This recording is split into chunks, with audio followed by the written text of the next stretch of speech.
erkak kishini 50 ga bormasdan infarkt qilib, kasal qilib, sil qilib, tugatib tamom qiladigan narsa bu xotinini noshukurligi, ochofatligi, jag'ini tinmasligi ekan. Xotin kishi boru, noshukur bo'lsa, ochofat bo'lib, jag'i tinmaydigan bo'lsa, erkakni uydan bezitib yuboradi.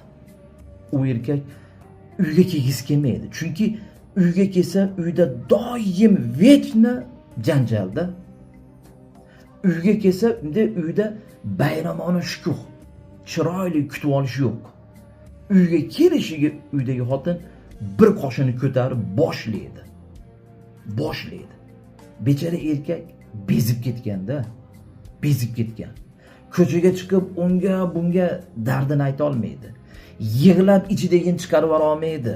Erkak kishi hech kimga aytmaydi-da, ichiga yutib oxiri infarkt bo'lib, kasal bo'lib tugab ketar ekan.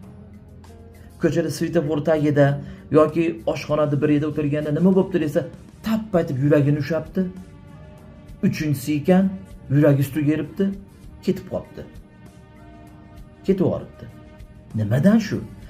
Shu uydagi muhitni yaxshimasligidan, uydagi janjal jarbalardan, uyda chiroyli kutib olmaganligidan, chiroyli kuzatib qo'ymaganligidan, uydagi ayolni ochofatligi, noshukurligi, jag'ini tinmasligidan.